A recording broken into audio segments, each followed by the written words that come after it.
So Hare Krishna. So Mangalasharam start பண்ணிடுவோம். ஓம் விஞ்ஞானத்தி விடந்த ஸ்ரீ ஞானாஞ்சன சதாத்வயா சச்சேதம் தஸ்மேஸ்வர குருவே நமோ ஓம் விஷ்ணுபாதாய கிருஷ்ணபிரஸ்தாய பூதலே ஸ்ரீமதே ஜெயபதக சுவாமி நித்யநாமினே நம ஆச்சாரிய பாதாய நிதாய கிருபா பிரதாயினே கௌரவ தாமதய நகர தாமதாயினே நமோ ஓம் விஷ்ணுபாதாய கிருஷ்ணபிரஸ்தாய பூதலே ஸ்ரீமதே பக்தி வேதாந்த சுவாமி நித்யநாமினே नमस्ते सारस्वती देवे गौरवाणी प्रचारी निर्विशेष शून्यवादी भक्ताय देशकारिणी जय श्री कृष्ण चैतन्य प्रभु नित्यानंद श्री अद्वैत गदाधर श्रीवासादि गौर भक्तवृंद हरे कृष्ण कृष्ण कृष्ण हरे हरे हरे हरे हरे राम राम हरे हरे हरे कृष्ण. So நமஸ்காரம். கொஞ்சம் வால்யூம் வச்சுக்கோங்கம்மா. வால்யூம் சரிங்க மாதாஜி. நான் எக்ஸ்ட்ரா ஃபேன் ஒன்று ஓடிட்டு இருக்கு, அதை ஆஃப் பண்ணேன்னா உங்களுக்கு கொஞ்சம் கிளியரா இருக்குன்னு நினைக்கிறேன். ஒரே நிமிஷம்.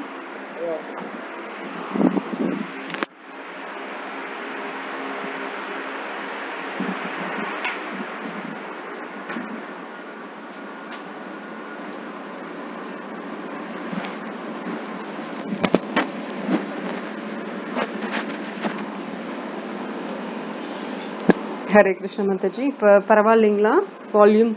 இப்ப நல்லா இருக்குமா. தேங்க்யூ மாதாஜி. ஸோ நம்ம ரெண்டாவது அத்தியாயம் பார்த்துட்டு வரோம் பகவத்கீதையில. இப்போ ரெண்டாவது அத்தியாயத்துல 14வது ஸ்லோகம் 15வது ஸ்லோகம் நேற்றுக்கு பார்த்தோம். அப்புறம் ரெண்டாவது அத்தியாயத்தோட மகிமைகள், சிவபெருமான் பார்வதிக்கு சொன்ன அந்த கதையும் நம்ம பார்த்தோம். தேவஷ்யாமாவோட கதை, சுகமா அப்படிங்கிறவரும் இருந்தார் அதுல, அந்த கதையில. So chapter 2 text 14 அந்த இதுல இந்த ஸ்லோகத்துல முக்கியமா நம்ம கத்துக்க வேண்டியது என்னன்னு பார்த்தோம். கிருஷ்ணர் அர்ஜுனன் கிட்ட சொல்றது என்னன்னா, இந்த சம்மரும் வின்டரும், அதாவது கோடை காலம் குளிர்காலம் எப்படி மாறி மாறி வருதோ அதே மாதிரி சுகமும் துக்கமும் மாறி மாறி தான் வரும், அதைய நீ பொறுத்துக்கணும் அப்படின்னு சொல்றாரு. அதை எப்படி பொறுத்துக்கணும், என்ன பண்ணணும், அதுக்கு அதெல்லாம் இன்னும் சொல்லலை. ஜஸ்ட் பொறுத்துக்கணும்னு மட்டும்தான் சொல்லியிருக்காரு. அதையும் நம்ம பார்த்தோம். இப்போ நம்ம உதாரணத்துக்கு பார்த்தோம்னா, ராவணன் ஆகட்டும், ஹிரண்யகாசிப்பு ஆகட்டும், இந்த ராட்சசர்கள் எல்லாம் அசுரர்கள், இந்த அசுரர்கள் ஆகட்டும் ராட்சசர்கள் ஆகட்டும், அவங்க கடும் தபஸ்யா இருந்துதான் ஒரு வரத்தை பெறுறாங்க இல்லையா? ஹிரண்யாட்சி ஆகட்டும், ஹிரண்யகாசிப்பு ஆகட்டும், இந்த மாதிரி அவங்க அவ்வளோ தூரம் ஆயிரக்கணக்கான வருஷம், சில பேர் 10,000 வருஷம்னு கடுந்தவம் இருக்கிறாங்க. அப்ப அத்தனை ஆயிரக்கணக்கான வருஷத்துல எத்தனை விஷயங்கள் வந்து போகும் இல்லையா? குளிர்காலம், மழைக்காலம்னு பலவிதமான அந்த சீசன்ஸ் மாறி மாறி வந்துட்டு தான் போகும். அதையெல்லாம் பொருட்படுத்தாம பொறுத்துக்கிட்டு அவங்க அந்த தபஸ்யாவை பண்றாங்க. ஏன்னா அவங்களோட இலக்கு இன்னும் அடையலை அப்படிங்கிற அந்த காரணத்துக்காக அந்த இலக்கு அடையிற வரைக்கும் அவங்களோட இலக்கு என்னன்னா, அந்த வரம் வாங்கணும்னா சிவபெருமான்கிட்டயோ இல்லைன்னா பிரம்மா கிட்டயோ அந்த மாதிரி வரம் வாங்கணும் அப்படிங்கிற அந்த கொள்கையில வைராகியமா அவங்க தவம் பண்றாங்க.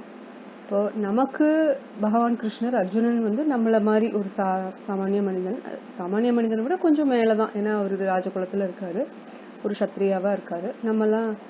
நம்மள எல்லாரும் சத்திரியாவா இருக்கிறது கிடையாது, நம்ம ஒரு சாமானிய மக்களா தான் இருக்கும். இருந்தாலும் பகவான் கிருஷ்ணர் அர்ஜுனன்கிட்ட ஒரு சாமானிய மக்கள் கிட்ட என்ன சொல்லுமோ அதை தான் அர்ஜுனன் கிட்ட சொல்றாரு. என்னன்னா, பொறுத்துக்கோ, இந்த மாதிரி வந்துதான் போகும், சுகதுக்கம், சம்மர் வின்டர் இதெல்லாம் மாறி மாறி வந்துட்டு போயிட்டு தான் இருக்கும், பொறுத்துக்கோன்னு சொல்றாரு.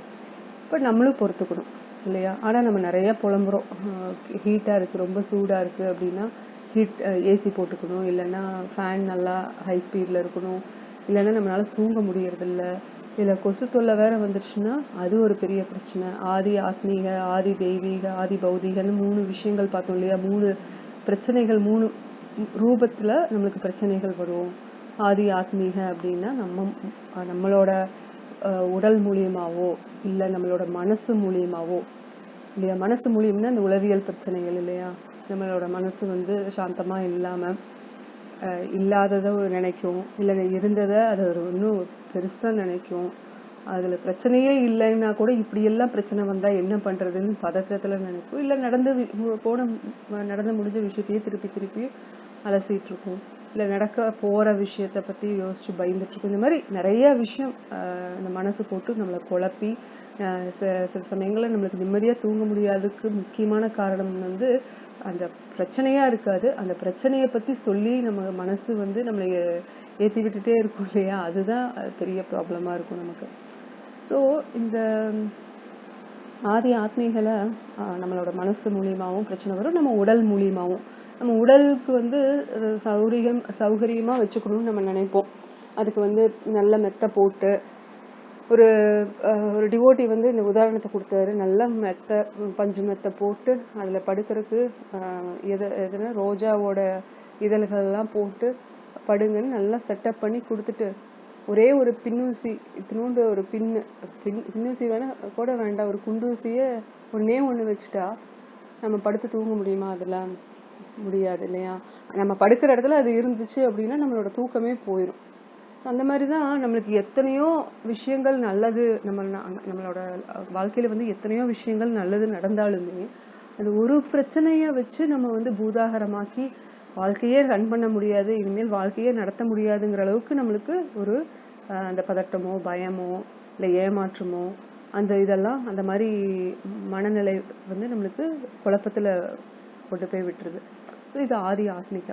ஆதி பௌதிக அப்படிங்கிறது வந்து மற்றவங்க மூலியமா நம்மளுக்கு பிரச்சனை வர்றது. மற்றவங்க மூலியமா நான் கொசு தொல்லைன்னு சொன்ன பார்த்தீங்களா, அந்த கொசுவே நம்மளை வந்து தூங்க விடாம கூட பண்றதுக்கு சக்தி வாய்ந்தது தான். ஒரு எறும்பு சின்னதாக தான் இருக்கும், அது மட்டும் நம்ம காதுக்குள்ள போயிருச்சு அப்படின்னா அவ்வளவுதான். இல்லை கடிச்சு வச்சிருதா, பெரிய பிரச்சனை. குழந்தைகளை கடிச்சு வச்சிருச்சுன்னா அவங்கள சமாதானப்படுத்தி என்னத்தினால குழந்தை எழுதுங்கிறது ஃபர்ஸ்ட் நம்ம இன்வெஸ்டிகேட் பண்ணணும். அந்த ஆய்வு முடிஞ்சதுக்கு அப்புறம் அதை சமாதானப்படுத்தணும், அதை அழுகிறது நிறுத்தினதுக்கு அப்புறம் தூங்க வைக்கணும், அதுக்கப்புறம் தான் நம்ம தூங்கணும்னு ஒரு ப்ராசஸே இருக்கும் இல்லையா, சின்ன குழந்தைய வச்சிருக்கிறவங்க வீட்டுல. ஸோ இந்த மாதிரி நம்ம எதிர்பார்க்காத அளவுக்கு பிரச்சனைகள் வரும், நமக்கே தெரியாது இப்படி எல்லாமா பிரச்சனை இது மூலியமெல்லாம் வருமானு. அந்த மாதிரி வர்றது வந்து ஆதி பௌதிக, மற்றவங்கனால பிரச்சனை வர்றது, மற்ற விஷயங்கள்னால பிரச்சனை வர்றது. நம்மனாலேயே நம்மளோட மனசாலேயோ உடலாலேயோ வர்றது ஆதி ஆத்மீக. மற்றவங்கனால வர்றது அது வந்து மிருகங்களாகட்டும் இல்லை ஏதோ ஒரு உயிர் ஜீவராசிகள் மூலியமா நமக்கு வர்றது, பக்கத்து வீட்டுக்காரர்களாகட்டும் பக்கத்து கடைக்காரங்களாகட்டும். சும்மா போயிட்டு இருப்போம், பஸ்ல போயிட்டு இருப்போம், தள்ளி உட்காருங்களேன் அப்படின்னு சொன்னோம்னா அவங்களுக்கு கோபம் வந்துடும். தள்ளி உட்காராமையா இருக்கிறோம், இடம் என்ன இவ்வளோ பெரிய சீட்டா இருக்குது, எல்லாரும் ஒரே மாதிரி இருக்குமான்னு சொல்லிட்டு கண்டபடி சத்தம் போட ஆரம்பிச்சிடுறாங்க இல்லையா. ஒரு சின்ன விஷயம் தான், அது நம்மளையும் சங்கடப்படுத்துது, அவங்களும் அதுல ஒரு டென்ஷன் ஆகுறாங்க.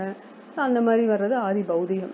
ஆதி தெய்வீகம்ங்கிறது தேவி தேவர்கள் இருக்காங்க இல்லையா, அவங்களுக்கு எல்லாத்துக்கும் ஒவ்வொரு சக்தி இருக்கு இல்லையா.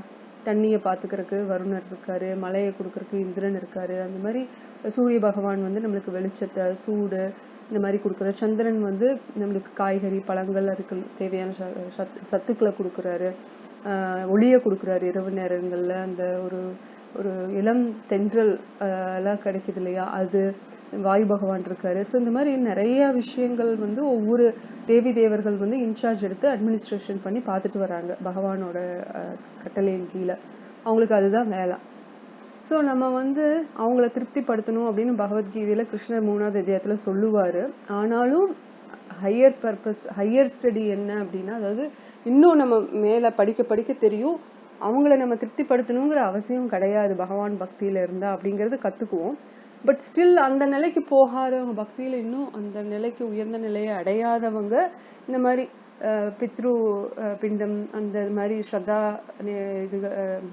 நிகழ்ச்சிகள் பண்றது, அதுக்கப்புறம் தானம் தர்மம் பண்றது, அப்புறம் இந்த மாதிரி தேவி தேவர்களுக்கு யாகங்கள் பண்றது, இதெல்லாம் நம்ம பண்ணிதான் ஆகணும் அப்படின்னு சொல்லி இருக்கு. பட் அகெயின் நம்ம பகவத்கீதையில சொல்றபடி சைத்தன்ய சரிதாமிர்தம் ஆகட்டும் ஸ்ரீமத் பாகவதம் ஆகட்டும் அது சொல்றபடி பார்த்தோம்னா நம்ம வெறும் ஹரே கிருஷ்ணா மகாமந்திரம் சொல்லி அதை சிறப்பா செஞ்சாலே போதும் கலியுகத்துல இருக்கிறவங்களுக்கு அப்படிங்கிறது தெரிய வரும். பட் நம்ம உயர்ந்த நிலையில இல்லாதனால இதையும் பண்ண வேண்டியதுதான், மகாமந்திரத்தையும் பண்ண வேண்டியதா அப்படின்னு சொல்லப்படுது. பட் என்னன்னா மக்கள் வந்து குரு பெயர்ச்சி ஆகுது, சனி பெயர்ச்சி ஆகுது, ஜோஷியம் அது சொல்றாங்க இது சொல்றாங்க, கட்டம் இது சொல்லுது அப்படின்னா அவங்க வந்து ஹரே கிருஷ்ணா மகாமந்திரம் சொல்றதை விட அவங்களோட நாட்டம் எல்லாம் அதுல கவனம் வந்து அதுல போயிருது இல்லையா. ஏன்னா அது வந்து ரொம்ப இன்ட்ரெஸ்டிங்கா இருக்கு, ரொம்ப ஆர்வத்தை தூண்டுற மாதிரி விஷயங்கள் சொல்றாங்க.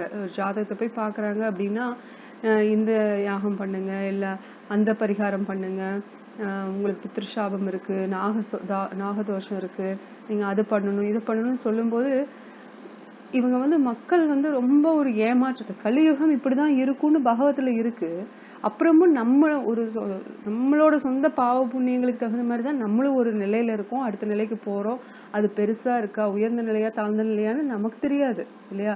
அதெல்லாமே அந்த யாரு இன்சார்ஜோ, எந்த தேவி தேவர்கள் பகவானுக்கு கீழே இத வேலையை செய்யறாங்களோ, நம்மளுக்கு எந்தெந்த இடத்துல எந்தெந்த நிலையில எந்தெந்த விஷயத்த கொடுக்கணும் எடுக்கணுங்கிறது வந்து நம்மளோட அக்கௌண்ட் படி தான் நடக்குதே தவிர, இப்ப பேங்க்ல நம்மளுக்கு பணம் இருக்கு அப்படின்னா பேங்க் மேனேஜர் கிட்ட நம்ம லோன் கேட்கறோம்.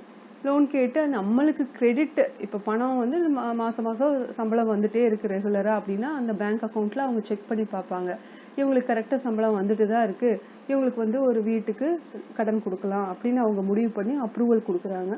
மாசம் மாசம் கடனும் ஒழுங்கா கட்டிடுறாங்க. இதே வந்து சம்பளமே வராதவங்க கடன் கேட்கறாங்க, முட்டாள்தனமா பேங்க்கும் கொடுத்துருச்சுன்னா என்ன ஆகும்? பேங்க்கும் நட்டத்துல போகும், இவங்களும் திருப்பி கொடுக்காத அந்த பாவத்துல ஈடுபடுவாங்க. சரியா? இந்த மாதிரிதான் இப்ப தேவி தேவர்கள் வந்து நம்மளுக்கு புண்ணிய அக்கௌண்ட் இருந்துச்சு அப்படின்னா நம்ம ஒண்ணு வேண்டுறோம், குழந்தை வேண்டுறோம், இல்ல ஒரு வேலை வாய்ப்பு வேண்டுறோம், இல்ல கல்யாணம் பண்ணணும் குழந்தைகளுக்கு அப்படின்னு சொல்லி வேண்டுறோம். தேவி தேவர்கள் வந்து அக்கௌண்ட் செக் பண்ணுவாங்க, சரி இவங்களுக்கு இந்த புண்ணியம் இருக்கு, இந்த புண்ணியத்துக்கு இந்த பலன் வந்து கொடுக்கலாம், பிளஸ் இவங்க இது கேட்கறதுனால இவங்களுக்கு வந்து வாகனம் வாங்குறதுக்கு நம்ம அப்ரூவ் பண்ணலாம். பட் இவங்க வந்து கார் கேக்குறாங்க, பைக் அளவுக்கு தான் இவங்களுக்கு அப்ரூவ் பண்ண முடியும் அப்படின்னா அவங்களுக்கு வந்து அந்த மாதிரி கடன் வாங்கி அந்த வாகனம் வாங்குற அளவுக்கு, இப்ப கார் வாங்குற அளவுக்கு அப்ரூவ் பண்ணுவாங்க தேவி தேவர்கள். எப்படி பேங்க்ல அந்த மாதிரி பண்றாங்க, அந்த மாதிரிதான் தேவி தேவர்களும் நம்மளோட புண்ணிய அக்கௌண்ட் பாவ அக்கௌண்ட்டுக்கு தகுந்த மாதிரி நடக்கும். ஆனா நம்ம பகவான் கிருஷ்ணர்கிட்டயே டைரக்டா கம்பெனி ஓனர்கிட்டயே நம்ம போய் பேசும்போது வேலை இல்லையா வேலை கொடுத்துருவாங்க, பணம் இல்லையா பணம் தேவையானது கொடுப்பாங்க, இல்ல அது உனக்கு கொடுத்தா நீ அதை கரெக்டான வகையில உபயோகப்படுத்த மாட்ட அதனால கொடுக்க மாட்ட அப்படின்னு எடுத்து சொன்னா நம்மளும் கேட்டுக்குவோம். இது வந்து பக்தர்களுக்கு சொல்றேன். சோ பக்தர்களுக்கு தேவை இல்லாதது பகவானுக்கு தெரியும், கொடுத்துருவாங்க. எல்லாத்துக்குமே அவர் பண்ணுவாரு, என்ன பாவம் புண்ணியம் ரீதியில நடக்குது. பட் பக்தர்களுக்கு அந்த மாதிரி கிடையாது, ஏன்னா அவங்க அதையெல்லாம் விட்டுட்டு தான் அடுத்த நிலைக்கு போயிருக்காங்க. ஜோஷியம் ஜாதகம் அதெல்லாம் பார்த்துட்டு இருந்தா நம்ம பின்தங்கிட்டே இருப்போம். ஏன்னா நம்மளோட ஆர்வம் அதுல இருக்கும் போது ஹரே கிருஷ்ணா மகாமந்திரத்தை உட்கார்ந்து ஜபிச்சாலே நம்மளுக்கு போதும், நம்மளுக்கு டெய்லிக்கும் அதை உச்சாரணம் பண்ணாலே போதும். ஆனா அந்த நேரத்தை நம்ம என்ன பண்ணுவோம், இன்னைக்கு எனக்கு மகாமந்திரம் சொல்றதுக்கு நேரம் இல்லை, ஏன்னா நான் இந்த கோயிலுக்கு போனேன் அந்த கோயிலுக்கு போனேன் பரிகாரத்துக்கு. தவறு கிடையாது, மற்ற தேவி தேவர்களை வணங்குறதுல தவறு கிடையாது. ஆனா நம்மளோட உள்நோக்கம் என்னவா இருக்கு தெரியுங்களா?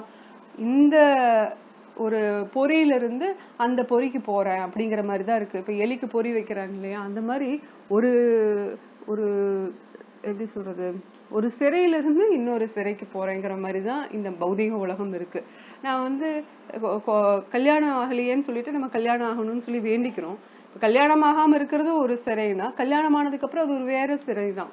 பௌதிக உலகமே ஒரு சிறைச்சாலை தான் இல்லையா? நம்ம எல்லாருமே வந்து சிறையில இருக்கிறவங்க தான்.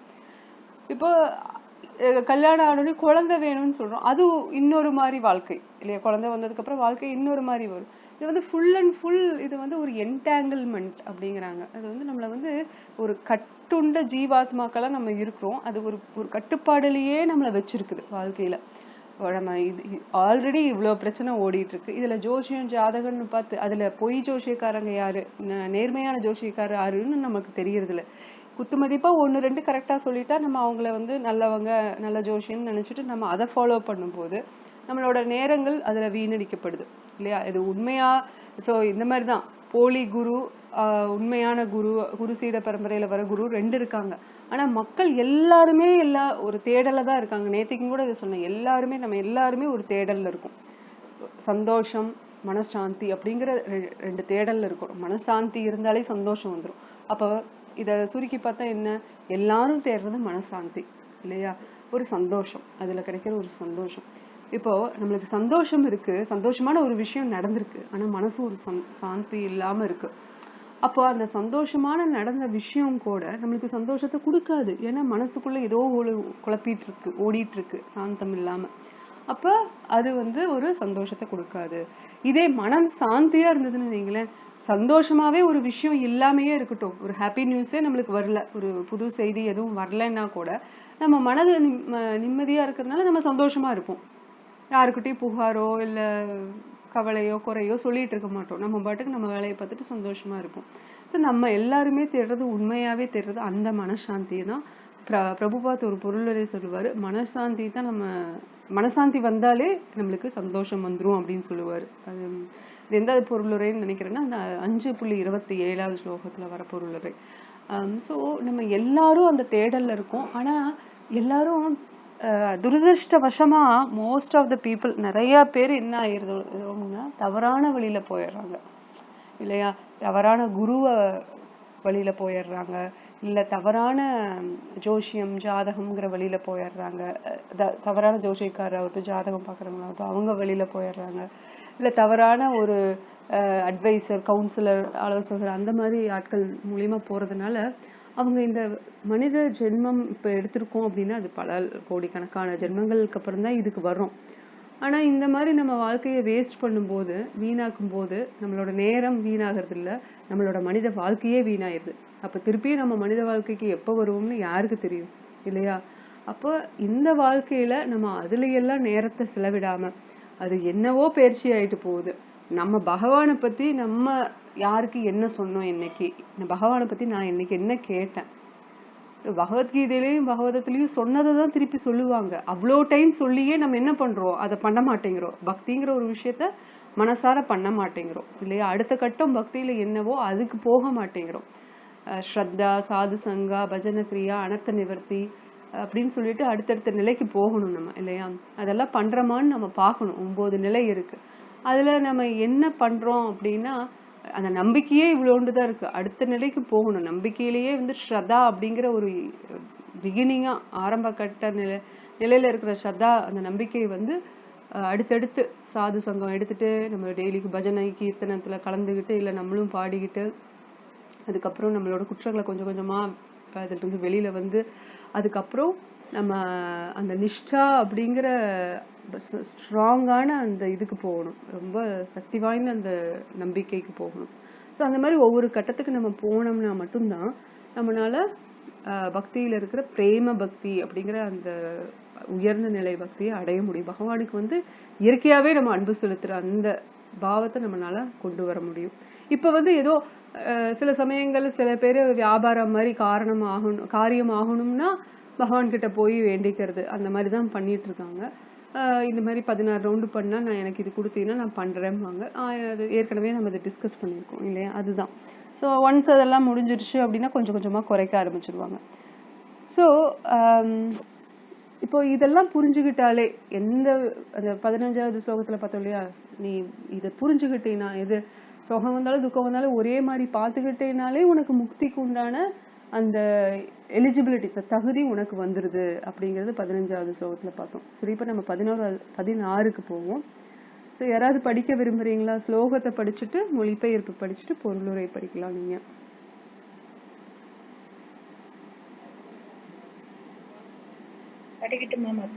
தாராளமாங்க மாதாஜி. நாசதோ வித்யதே பாவோ அபாவோ வித்யதே சதக உபயோரபிசுஷ்டோ வனயோஸ்தர்ஷிபிஹி. உண்மையை கண்டவர்கள் நிலையற்றதற்கு நீடிப்பும் நித்தியமானதற்கு ஆத்மாவிற்கு மாற்றமும் இல்லை என்ற முடிவு செய்துள்ளனர். இவை இரண்டின் இயற்கையையும் ஆராய்ந்தே அவர்கள் இதை தீர்மானித்துள்ளனர். பொருளுரை: மாறும் உடலுக்கு நீடிப்பில்லை. நவீன மருத்துவ விஞ்ஞானமும் கூட பல்வேறு உயிரணுக்களின் செயல்கள் மற்றும் விளைவுகளால் உடல் எப்போதும் மாற்றமடைந்து கொண்டிருக்கிறது என்பதை ஏற்றுக்கொள்கிறது. அம்மாற்றத்தினாலேயே உடலில் வளர்ச்சியும் முதுமையும் ஏற்படுகின்றது. ஆனால் உடல் மற்றும் மனதின் பல்வேறு மாற்றங்களுக்கு இடையிலும் ஆத்மா மாறாமல் நிலையாக இருக்கின்றது. இதுவே ஜடத்திற்கும் ஆன்மீகத்திற்கும் இடையிலான வேறுபாடாகும். உடல் இயற்கையாகவே என்றும் மாறிக்கொண்டுள்ளது. ஆத்மா இயற்கையாகவே நித்தியமானது. உண்மையை கண்ட எல்லா வகுப்பினராலும் அருவவாதிகளாலும் உருவவாதிகளாலும் இம்முடிவு உறுதி செய்யப்பட்டுள்ளது. விஷ்ணு புராணத்தில் விஷ்ணுவும் அவரது இருப்பிடங்களும் சுய ஒளி பெற்ற ஆன்மீக தன்மை உடையவை. யோதிஸ்தி விஷ்ணுர் புவனானி விஷ்ணுவு என்று கூறப்பட்டுள்ளது. நிலையானவை நிலையற்றவை என்ற சொற்கள் ஆன்மீகத்தையும் ஜடத்தையும் குறிக்கின்றன. உண்மையை கண்ட அனைவருடைய கருத்தும் இதுவே. அறியாமையின் ஆதிக்கத்தால் மயங்கியுள்ள உயிர்வாளிகளுக்கு பகவான் அளிக்கும் அறிவுரையின் தொடக்கம் இதுவே. வந்தனைக்குரியவர் வந்தனை செய்பவர் இவர்களுக்கு இடையிலான நித்திய உறவை மீண்டும் நிலைநிறுத்துவதும் புருஷோத்தமரான முழுமுதற் கடவுளுக்கும் அவரது அம்சங்களான உயிர்வாளிகளுக்கும் இடையிலான வேறுபாட்டை உணர்வதே அறியாமையை களைவதாகும். தன்னை பற்றி ஆராய்வதாலும் தனக்கும் கடவுளுக்கும் உள்ள உறவை முழுமைக்கும் பகுதிக்கும் இடையிலான உறவாக உணர்வதனாலும் அறத்தின் இயற்கையை புரிந்து கொள்ள முடியும். வேதாந்த சூத்திரத்தில் ஸ்ரீமத் பாகவதத்திலும் தோன்றக்கூடியவை அனைத்தின் மூலமும் பரமனே என்று ஏற்றுக்கொள்ளப்பட்டுள்ளது. அவ்வாறு தோன்றக்கூடியவை உயர்ந்த இயற்கை தாழ்ந்த இயற்கை என்று அறியப்படுகின்றன. 7ஆம் அத்தியாயத்தில் வெளிப்படுத்தப்பட்டிருப்பதை போல உயிர்வாளிகள் உயர்ந்த இயற்கையை சேர்ந்தவர்கள். சக்தி உடையவருக்கும் சக்திக்கும் வேறுபாடு இல்லை என்ற போதிலும் சக்திமான் உயர்ந்தவராகவும் சக்தி அல்லது இயற்கை அவருக்கு கீழ்ப்பட்டதாகவும் ஏற்கப்படுகின்றது. எனவே உயிர்வாளிகள் முழுமுதற் கடவுளுக்கு என்றும் கீழ்ப்பட்டவர். கற்பவர் கற்பிப்பவருக்கும் சேவகன் தலைவனுக்கும் கீழ்ப்படிவதைப் போல இத்தகைய தெளிவான ஞானம் அறியாமையினால் கவரப்பட்ட நிலையில் சாத்தியமற்றதாகும். அத்தகைய அறியாமையை விரட்டுவதற்காகவும் அனைத்து உயிர்வாளிகளையும் எக்காலத்திற்கும் தெளிவுபடுத்துவதற்காகவும் பகவான் பகவத்கீதையை கற்பிக்கின்றார். ஹரே கிருஷ்ணா. ஹரே கிருஷ்ணா. ரொம்ப நன்றி.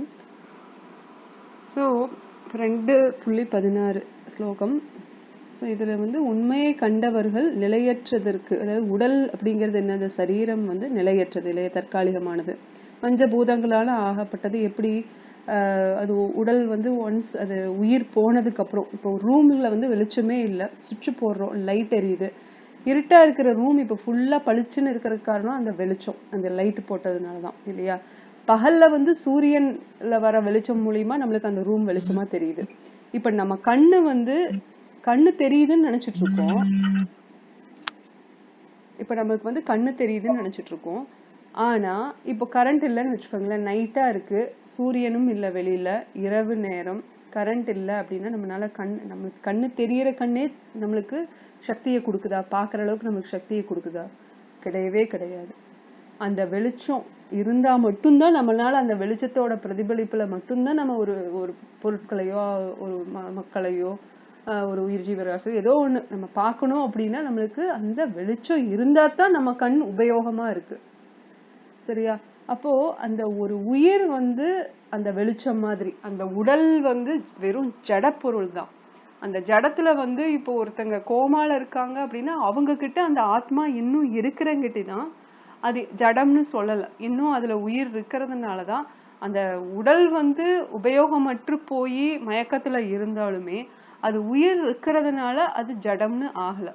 எப்ப வந்து ஆனா உண்மையா தனியா உடல்னு பார்த்தா அது ஜட பொருள் தான், பஞ்சபூதங்களால ஆகப்பட்டதுதான். அந்த உயிர் அந்த உடலை விட்டு விலகினதுக்கு அப்புறமே அந்த ஜட பொருள் என்ன ஆகுது, பஞ்சபூதங்களோடயே கலந்துருது. மண்ணுல பதிச்சாங்கன்னா மண்ணோட மக்கி அது அப்படியே போயிருது, இல்லையா, அதுல கலந்துருது. எரிச்சாலும் அப்படிதான். சோ எப்படி பார்த்தாலும் உடல் வந்து நிரந்தரம் கிடையாதுன்னு நமக்கே தெரியுது. ஆனாலும் அந்த உடல் மேல இருக்கிற நம்ம அளவு கடந்த பற்று நம்மளையே, நம்மளோட அறிவை, அந்த புத்தி, அகங்காரம், புத்தி, மனம், புத்தி, அகங்காரம்னு சொல்லுவாங்க இல்லையா, அந்த மனதையும் புத்தியும் குழப்புறது வந்து எது, அந்த அறியாமை, ஆன்மீக அறியாமை இருக்கிறதுனால பகவான் கொடுத்த அந்த அறிவை வந்து நம்ம சரியான வகையில உபயோகப்படுத்தாம வேற இடத்துல நம்ம உபயோகப்படுத்தணும். ஆனா கண்டிப்பா பிரபுபாத் இதை அடிக்கடி சொல்லுவாரு, நம்ம எல்லாருமே சேவகர்கள் தான். நம்ம யாருக்காவது வேலை செய்யணும் அப்படிங்கிறது நம்ம கண்டிப்பா நம்ம வாழ்க்கையில அது ஒரு தவிர்க்க முடியாத ஒரு விஷயமா இருக்கு. ஒன்னா நம்ம வீட்டுல இருந்தோம்னா கணவன் மனைவிக்கோ, மனைவி கணவனுக்கோ, இல்ல குழந்தைகளுக்கோ வேலை செஞ்சுட்டு தான் இருக்கணும். பெரியவங்க இருந்தா பெரியவங்களுக்கு வேலை செய்யணும், இல்ல பெரியவங்க சின்னவங்களுக்கு வேலை செஞ்சுட்டு இருப்பாங்க. வெளியில போனா ஆபீஸ்க்கு போனா ஆபீஸ்ல இருக்கிற மற்ற ஸ்டாஃபுக்கு கூட நம்ம வேலை செய்யறோம். முதலாளிக்கு பாஸ்க்கு சொல்ற வேலையை நம்ம செஞ்சு உதவி செய்யறோம் இல்லையா? உதவின்னு இல்லை, பணத்துக்காக அவங்க சேலரி சம்பளம் வர்றதுக்காக அதை பண்றாங்க. நம்ம வெளியில இப்போ தொழிலே பண்ணாலும் யாருக்காவது நம்ம வேலை செஞ்சுக்கிட்டே தான் இருக்கும். சுயமா தொழில இருந்தாலும் சரி, நம்ம யாருக்கிட்டையாவது போய் வேலை செஞ்சாலும் சரி, வீட்டுல இருந்தாலும் சரின்னு நம்மளோட குணம் வந்து அந்த தாசன் அப்படிங்கிற குணம் நம்மளுக்கு இயற்கையில இருந்து தண்ணியில இருக்கிற அந்த தண்ணி. இப்ப சுகர் எடுத்துக்கோங்க, சர்க்கரை, அதுல இருந்து இனிப்புங்கிற ஒரு குணத்தை வந்து நம்மளால பிரிக்க முடியாது. தண்ணின்னா தாகம், அப்படி தாகத்தை தணிக்கக்கூடிய ஒரு குணம் இருக்கு இல்லையா, அதை பிரிக்க முடியாதோ அதே போல நம்ம கிட்ட இருந்தும் இந்த விஷயங்களை பிரிக்க முடியாது இல்லையா? தாசன் அப்படிங்கிற விஷயத்த பிரிக்க முடியாது. நம்ம யாருக்காவது வேலை செஞ்சுக்கிட்டு தான் இருப்போம். ஆனா ஒண்ணுமே இல்லை அப்படின்னா கூட நம்ம மனசுக்கு தாசனா இருப்போம் இல்லையா? சோ அதுல இருந்து நம்ம வெளியில வரணும். அதுக்கு என்ன பண்ணும், அந்த தாசன் அப்படிங்கிற குணத்தை வந்து பகவானோட தாசனா இருந்துட்டோம் அப்படின்னா நம்ம தூய்மை அடைஞ்சிடணும். நம்மளோட மனசு சுத்தமாயிருது, புத்தி சுத்தமாயிருது, நம்மளோட சரீரத்தோட அந்த இதுவும் சுத்தமாயிருது. நம்ம வந்த அந்த கர்மா மூலியமா தானே இந்த சரீரத்தை எடுக்கிறோம். நல்ல கர்மா இருந்தா நல்ல சரீரமா இருக்கு, தீய கர்மா பண்ணினோம்னா ஒரு சில விஷயங்கள் நம்மளுக்கு பிரச்சனையை கொடுக்குது இதே சரீரம், சரியா? அதுவும் இல்லாம மாமரம் வச்சோம்னா ஒரு சில வருஷங்கள் கழிச்சுதான் மாமரம் காய்க்குது. இதே கொத்தமல்லி விதை வச்சீங்கன்னா உடனே வருது, 2 நாள்ல துளிர் விட்டுருது. வித்தியாசம் இருக்குல்ல? அதே மாதிரிதான் சில கர்மாக்கள் வந்து உடனே நம்மளுக்கு பலனை கொடுக்கும், சில கர்மாக்கள் பல ஜென்மங்களாய்தான் பலனை கொடுக்கும். அப்போ இந்த பதத்துல பகவான் கிருஷ்ணர் சொல்றது வந்து, உண்மையை கண்டவர்கள் நிலையற்றதற்கு நீடிப்பும் நித்தியமானதற்கு மாற்றமும் இல்லை என்று முடிவு செய்துள்ளனர். இவை இரண்டின் இயற்கையும் ஆராய்ந்தே அவர்கள் இதை தீர்மானித்துள்ளனர். பகவான் கிருஷ்ணரே வந்து அத்தாரிட்டி, அவர்கிட்ட இருந்துதான் வேதைஷ சர்வம் அகமேவ வேதே, அவர்கிட்ட இருந்துதான் எல்லாமே வருது. அகம் சர்வ பிரபவோ, எல்லாமே எங்கிட்ட இருந்துதான் வருதுன்னு சொல்றாரு. அப்படி இருந்துமே இவர் என்ன ஒரு ஸ்தானத்துல இருந்து சொல்றாரு பாத்தீங்களா? அதுதான் வந்து பரந்த மனசுன்னு சொல்றாங்க இல்லையா? அதுதான் பகவானுக்குள்ள அந்த இந்த குணம், இந்த பற்றற்ற குணம். நான் தான் சொல்றேன், நான் தான் பாஸ், நான் தான் எல்லாத்துக்குமே, ஒரு பிரபஞ்சம் இல்ல, எண்ணில் அடங்கா பிரபஞ்சங்களுக்கு நான் தான் பாஸ். பிரம்மாக்கே நான் தான் பாஸ். எத்தனையோ பிரம்மா, ஒவ்வொரு பிரபஞ்சத்துக்கும் ஒரு பிரம்மா இருக்காங்க. ஒரு நம்ம பிரபஞ்சத்துக்கு, நம்ம பிரம்மாக்கு 4 தலைனா சத்துர்முக பிரம்மா. இதே இன்னொரு பிரபஞ்சம் எடுத்துட்டோம்னா 10 தலை, இன்னொன்னு 10,000 தலைன்னு அந்தந்த பிரபஞ்சத்துக்கு தேவையான அளவுக்கு அவருக்கு தலை இருக்குமா.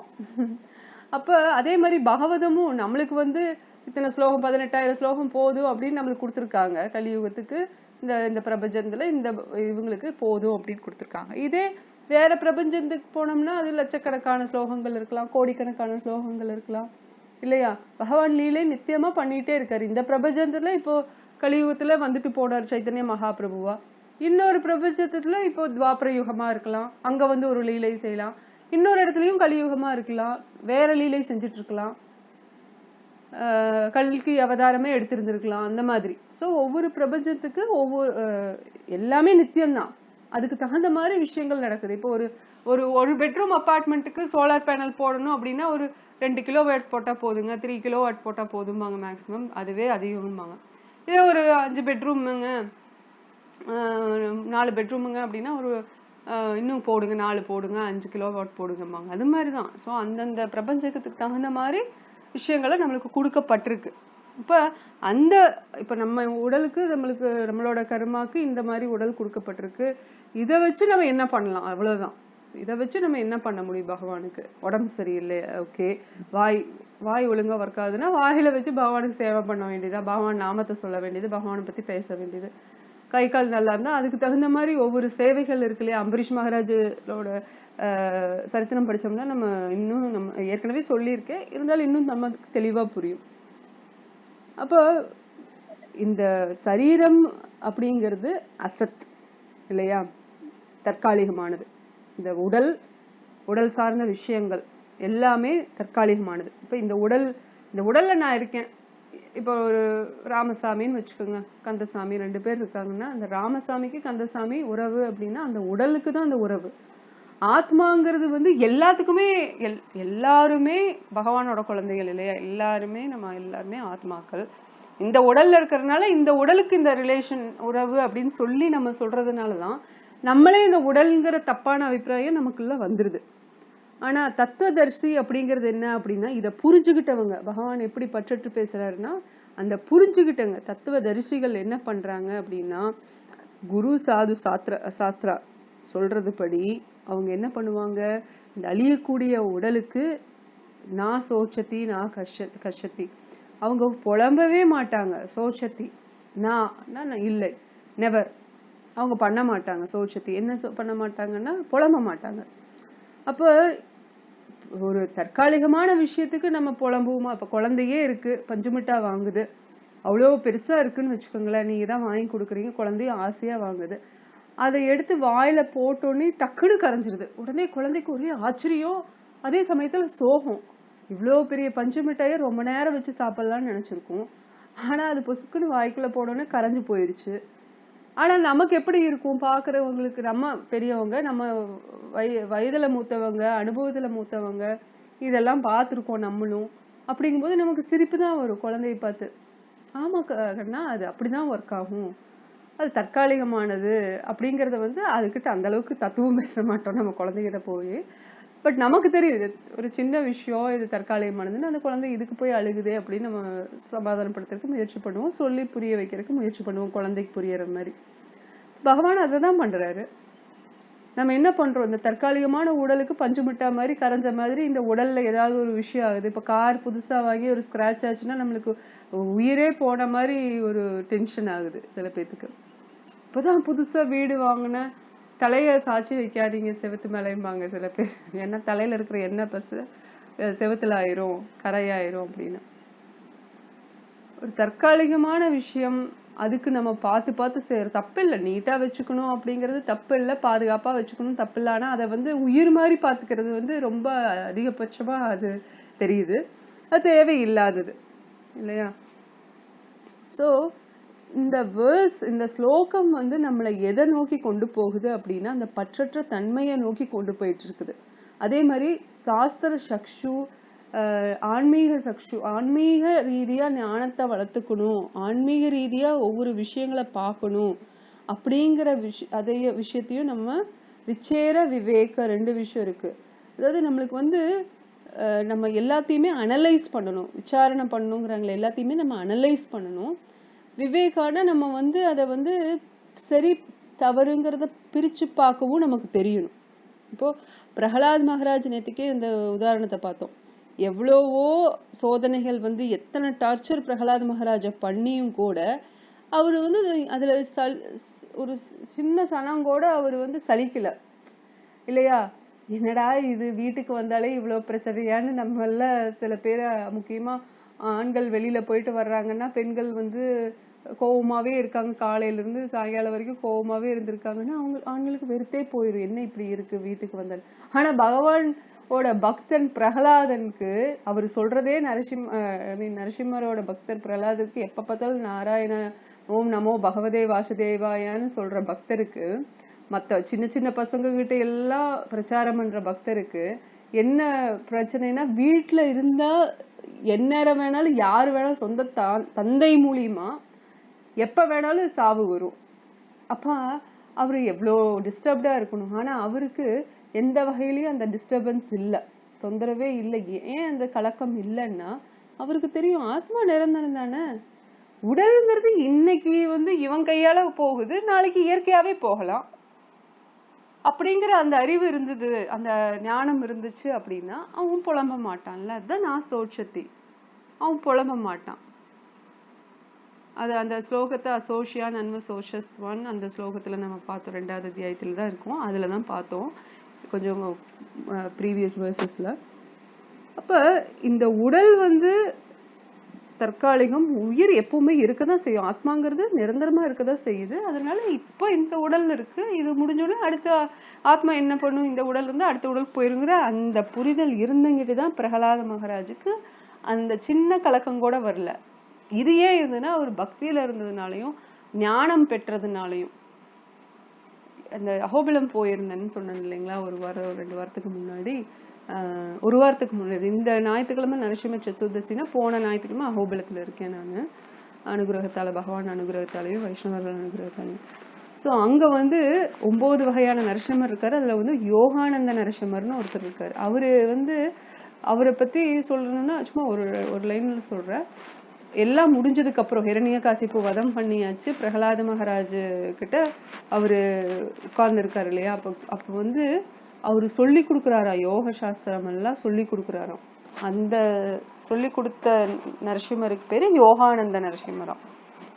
சோ அந்த விஷயமெல்லாம் பிரகலாத் மகாராஜுக்கு அந்த ஆத்ம ஞானம், பக்தி இதெல்லாம் குருவாகிய நாரத முனி நல்லா சொல்லி கொடுத்துட்டாரு. அதனாலதான் எந்த கலக்கமுமே இல்லாம இருந்தாங்க.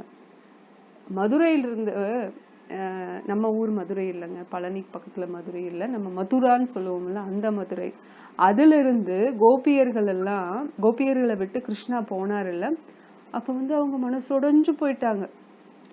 ஆனா அவங்களுக்கு வந்து வெளியில தான் அவங்க பிரிஞ்சிருந்தாங்க. அந்த செப்பரேஷன் பாத்தீங்கன்னா அந்த விப்ரலம்ப பாவம்னு சொல்லுவாங்க இல்லையா, வெளியில பிரிஞ்சிருக்காங்க. ஆனா ஆத்மார்த்தமா பகவானை நினைச்சிட்டே இருக்கிறதுனால, கிருஷ்ணரை நினைச்சிட்டே இருக்கிறதுனால அவங்க சொல்லிட்டே இருப்பாங்களாம், கிருஷ்ணர் வந்து துவாரகையில இப்ப ராணிகளோட இருப்பாங்க. ராணிகள் எல்லாம் இப்போ இந்த சிட்டி கேர்ள்ஸ், வில்லேஜ் கேர்ள்ஸ்ன்னு சொல்றாங்க பாத்தீங்களா, கிராமத்து பெண்கள், நகரத்து பெண்கள்னு சொல்றாங்க இல்லையா. கிராமத்து பெண்களுக்கு எப்பவுமே ஒரு ஏக்கம் சின்னதா இருக்கும். இப்ப இந்த காலத்துல அப்படி இருக்கான்னு தெரியல. பழைய காலத்துல எல்லாம் பாத்தீங்கன்னா கிராமத்துல இருந்து வந்த பெண்கள் இப்பவுமே இருக்கலாம். நரகம் நகரம் வந்து நரகமாட்டதான் இருக்கு, குணங்கள் வகையில, பண்புகள் வகையில. என்னதான் சௌகரியங்கள் இருந்தாலும் மனம், குணம் இதெல்லாம் மாறிடுச்சு பாவம். பட் எனிவே அந்த கிராமத்து பெண்கள் எல்லாம் நகரத்து பெண்கள் மேல சிறிதா ஒரு ஏக்கம், பொறாமை அதெல்லாம் இருக்கும். ஏன்னா நகரத்து பெண்கள் ரொம்ப மாடர்னா இருப்பாங்க, முகத்துல பாவனை பண்ணிக்குவாங்க, மேக்கப் போடுறது அதெல்லாம் பண்ணிக்குவாங்க, ரொம்ப ஸ்டைலிஷா ட்ரெஸ்ஸிங் பண்ணிக்குவாங்க. இதெல்லாம் பார்க்கும்போது கிராமத்து பெண்கள் கொஞ்சம் ஏக்கமா இருக்கும். அதனால தன்னோட கணவன்மார்களோ காதலர்களோ அந்த மதுராக்கெல்லாம் போனாங்கன்னா அவங்களுக்கு எங்க நம்மளோட கணவனோ காதலனோ அந்த மாதிரி பெண்களை பார்த்தா நம்மளை விட்டுருவாங்களோ, மறந்துடுவாங்களோன்னு சில சின்ன ஏக்கங்கள், சந்தேகங்கள், பொறாமைகள் இருக்கும் இல்லையா. அந்த மாதிரி கோபியர்களுக்கு வந்து கிருஷ்ணர் வந்து மதுரைக்கு போயாச்சு, துவாரகா மதுரான்னு சொல்லிட்டு. இப்ப வந்து துவாரகைக்கு போகல, ஆனா மதுராக்கு போயிருக்காரு. ஆனா துவாரகைக்கு அதுக்கப்புறம் போவார் இல்லையா, ராணிகளை எல்லாம் கல்யாணம் பண்ணிக்குவாங்க. அவருக்கு வந்து எத்தனை மனைவிகள் இருக்காங்க உங்களுக்கு எல்லாம் தெரிஞ்சிருக்கும். யாராவது சொல்ல விரும்புறீங்களா? பகவான் கிருஷ்ணர் எத்தனை மனைவிகளை கல்யாணம் பண்ணியிருந்தாரு துவாரகையில மொத்தமா?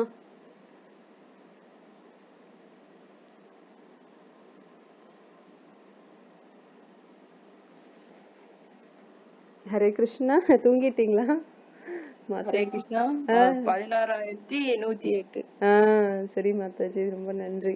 16,108 மனைவிகள் இருந்தாங்க இல்லையா. அதுல முதல்ல 8 மனைவிகள் பிரதானமா இருந்தாங்க, அதுக்கப்புறம் 100 மனைவிகள் அப்படின்னு சொல்லிட்டு மொத்தம் 16,108 மனைவிகள் இருந்தாங்க இல்லையா.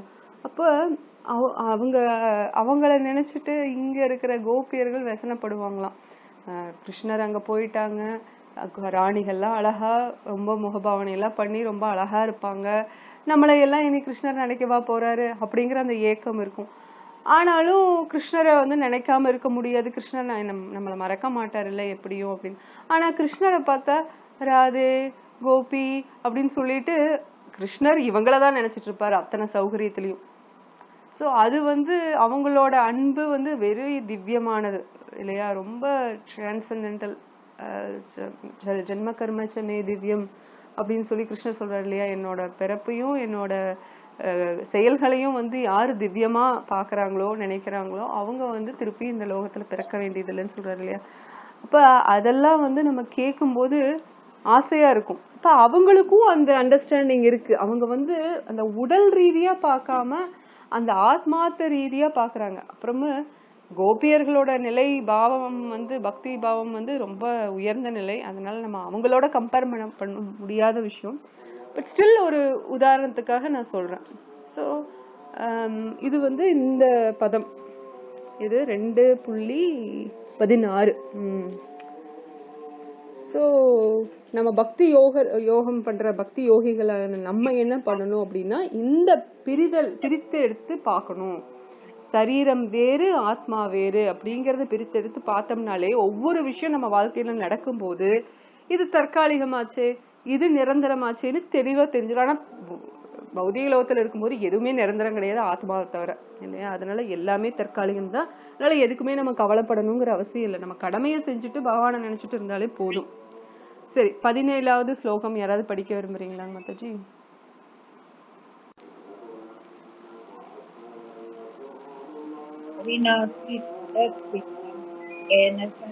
இதம் பதம் விநாசம்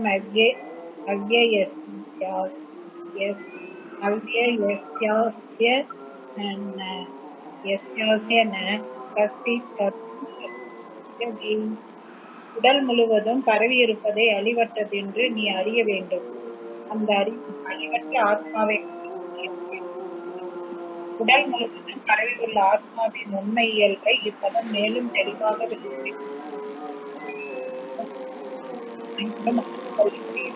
உள்ள பகுதியோ உடல் எந்த துன்பங்கள் அனைவரும் சரீரம் என்ற வரம்பிற்கு உட்பட்டது. ஒரு உடலின் எந்த துன்பங்கள் மற்றவர்களுக்கு தெரியாது. எனவே ஒவ்வொரு உடலும் தனி ஆத்மாவே உடையதாகும். மேலும் இருப்பதை தனிப்பட்ட உணர்வின் மூலம் அறியும். ஆத்மாவின் அளவு ஒரு நொடியின் நொடியில் 10,000 என்று வர்ணிக்கப்பட்டுள்ளது.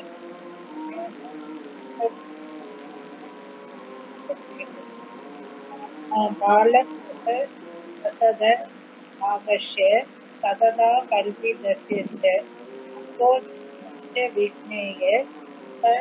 விக்னேயஸ தானந்த்யா கல்பி. ஒரு முடியின் மேல் பாகம் 100ஆக பிரிக்கப்பட்டு அவ்வாறு பிரிக்கப்பட்ட முடியானது மீண்டும் 100 பிரிவுகளாக ஆக்கப்பட்டால் அந்த உட்பிரிவு ஒன்று எவ்வளவு இருக்குமோ அதுவே ஆத்மாவின் அளவாகும். இதே கருத்து பின்வரும் பதத்தில் கொடுக்கப்பட்டுள்ளது. சதாம்ச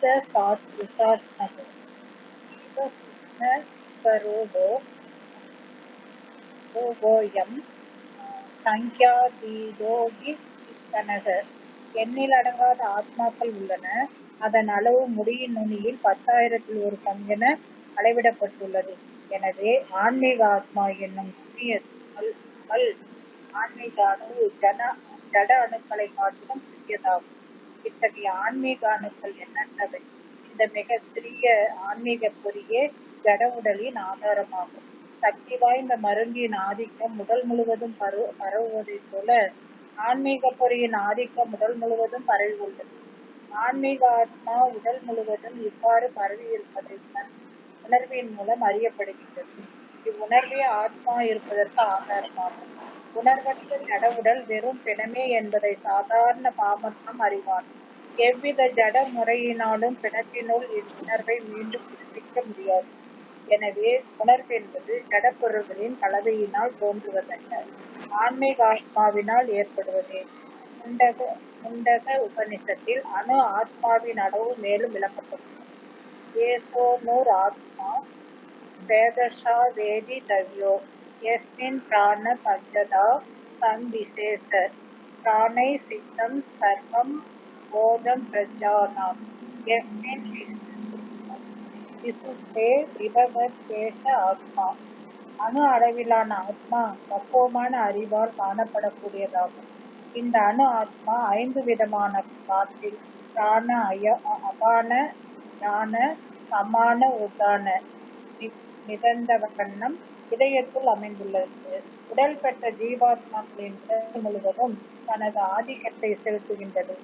இந்த 5 வகையான ஜட காட்டுகளின் கலங்கங்களில் இருந்து ஆத்மா தூய்மை அடைவதுடன் அதன் ஆன்மீக ஆதிக்கம் வெளிப்படுகின்றது.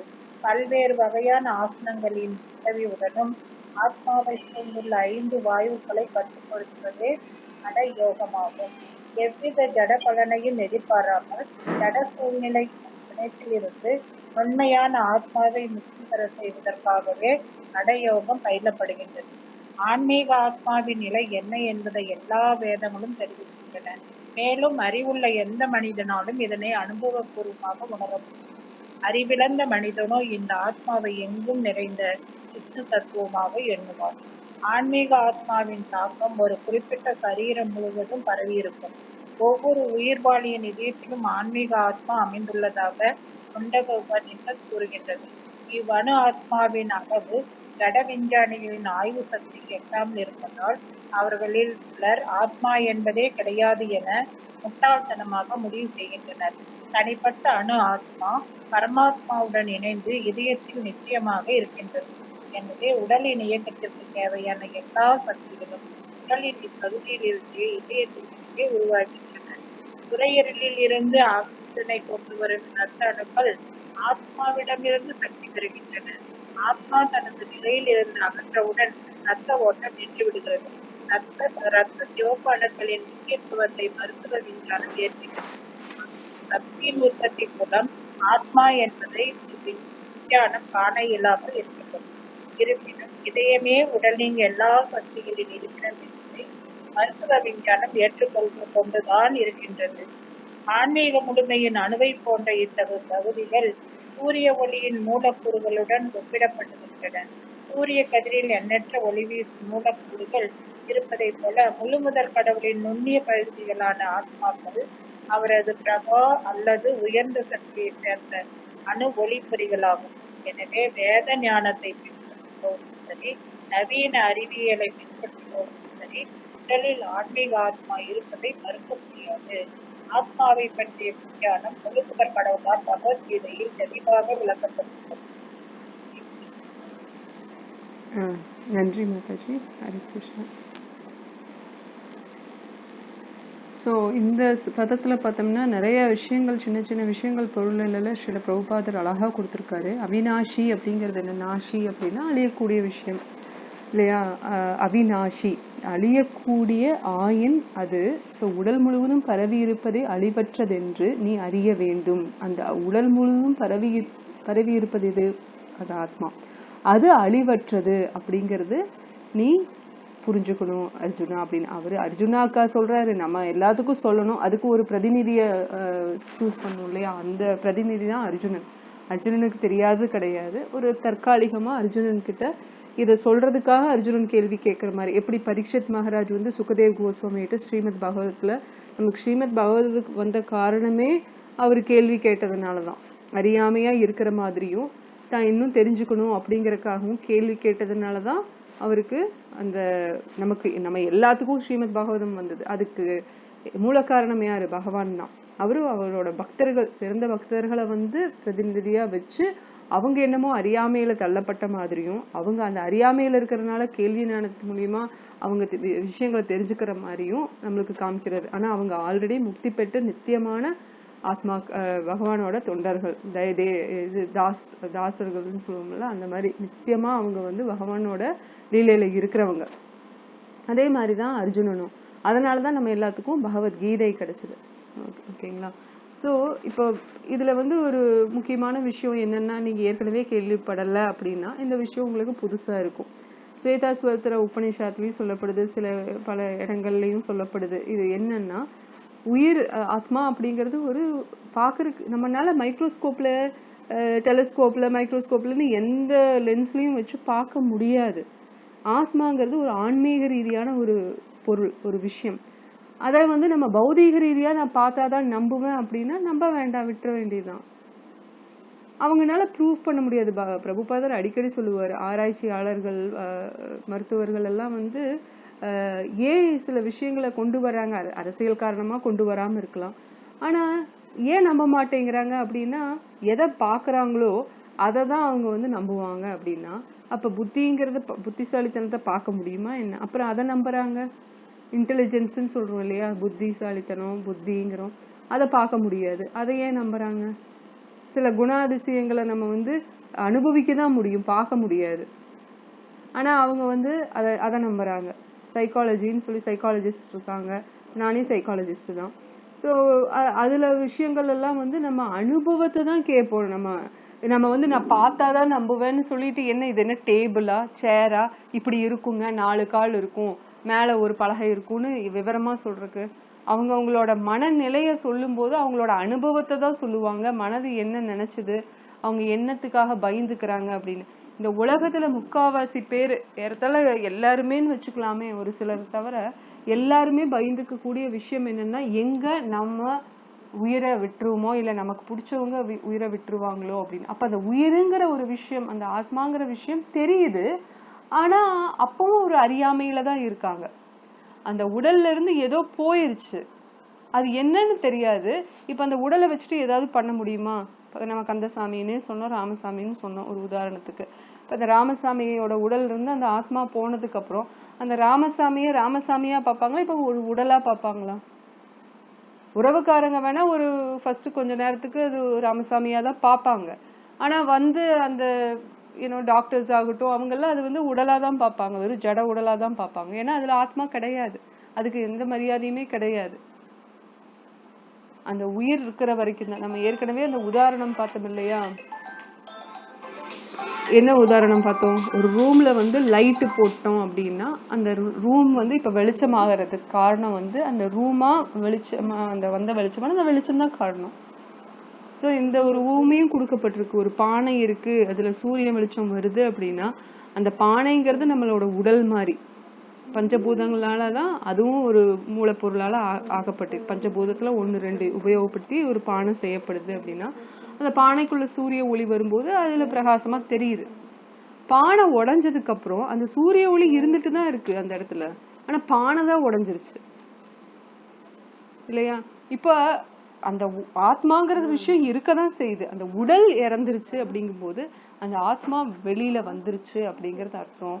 அந்த வெளியில வந்த ஆத்மா அடுத்த பயணத்தை நோக்கி போய்கிட்டே இருக்கும். எப்ப அது பக்திய வந்து முழுமையா பண்ணிருக்கோ அந்த ஆத்மா அந்த பிறவியில, அது வந்து அடுத்த கட்ட நிலையா ஆன்மீக உடலை எடுத்துட்டு ஆன்மீக லோகத்துக்கு போயிடும். வைகுந்த லோகம் அன்லிமிட்டடா இருக்கு, அனந்தமா இருக்கு, அதுக்கு போயிடும். இதே அந்த ஆத்மா இன்னும் அந்த ஆசைகள் இன்னும் இருக்கு, இன்னும் 2 குலாப் ஜாமுன் சாப்பிடணும்னு நினைச்சிட்டு செத்து போயிருச்சு, அந்த உடல் வந்து உடல் இருந்து ஆத்மா பிரியுது அப்படின்னா அந்த ஆத்மாக்கு இன்னொரு உடல் வந்து குலாப் ஜாமுன் சாப்பிடறதுக்காகவே கொடுக்கப்படும் இல்லையா? அந்த நாயை நினைச்சிட்டு சில பேர், எப்படி நம்ம பரத மகாராஜோட உதாரணம் பார்த்தோம், மானை நினைச்சிட்டு செத்தாரு, மானா பிறந்தாரு. அந்த மாதிரி நிறைய பேர் இப்ப எல்லாம் யாருமே இல்லைன்னு சொல்லிட்டு, கூட துணைக்கு ஆள் இல்லைன்னு சொல்லிட்டு நாய்களை வளர்க்குறாங்க இல்லையா? அப்ப அந்த நாயை நினைச்சிட்டே இறக்கும் போது அவங்க என்னவா பிறக்க முடியும்? இப்போ ஒண்ணும் இல்ல, காலையில இருந்து ஒரு விஷயங்கள் நம்ம மனசுல ஓடிட்டே இருக்குன்னா கனவு அது ரிலேட்டடா நம்ம கனவு வர்றதை பாக்குறோம், அனுபவிக்கிறோம் இல்லையா? இப்ப அந்த மாதிரிதான் அடுத்த பிறவியில நம்ம வந்து என்ன நினைச்சிட்டு இறக்குறோமோ அடுத்த பிறவியில அதுவாவே வர்றோம் அப்படின்னு கிருஷ்ணன் சொல்றாரு. அது மட்டும் இல்ல, அந்த ஜென்மங்கள் போன ஜென்மங்கள்ல நம்ம என்னென்ன பண்ணிருக்கிறோமோ அதுக்கு தகுந்த மாதிரியும் அந்த உடல் நமக்கு கிடைக்கப்படும். இந்த புரியறது இருந்துச்சுனாலே ஜீவேர ஸ்வரூபகாய கிருஷ்ணேர நித்யதாஸ், அதாவது ஆத்மாங்கிறது நித்தியமானது, நான் வந்து நித்தியமான பகவானோட கிருஷ்ண பகவானோட சேவகன், இதை யாரால அழிக்க முடியாது அப்படிங்கிற ஒரு விஷயத்த நம்ம உண்மையான நம்மளோட நிலைய புரிஞ்சுக்கிட்டோம்னா இதுதான் உண்மையான நிலை.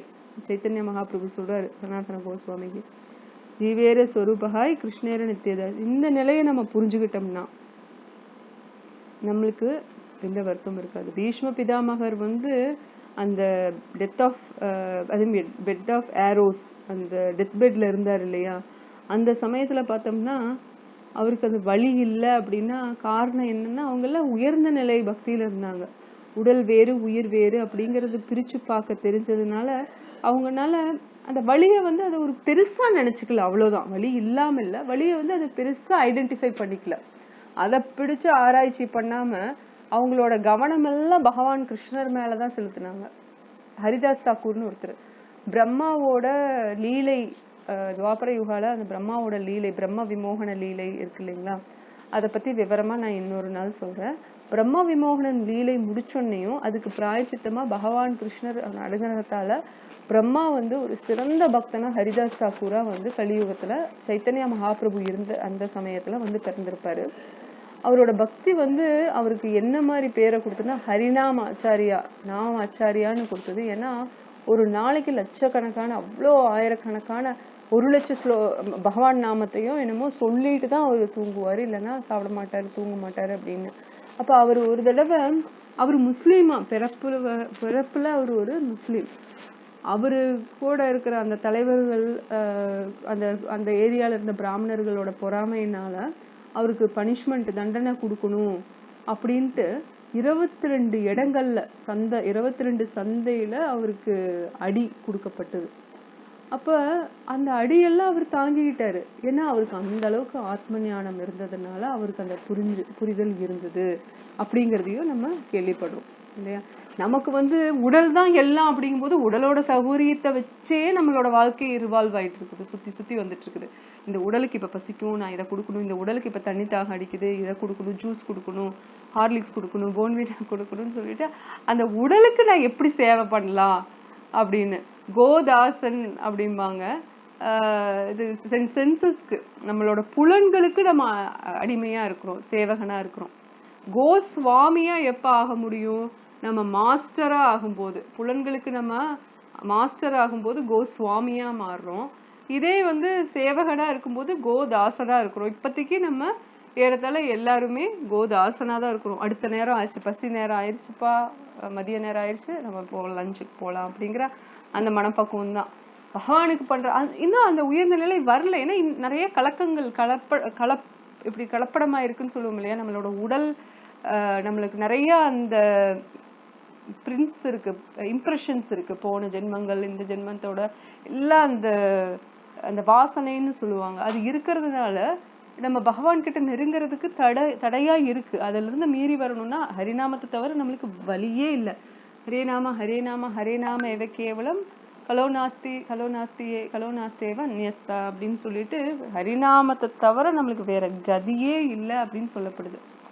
சரி, நம்ம இதோட முடிச்சுக்கலாம் இன்னைக்கு. ஹரே கிருஷ்ணா. ஏதாவது கேள்விகள் இருக்குங்களா?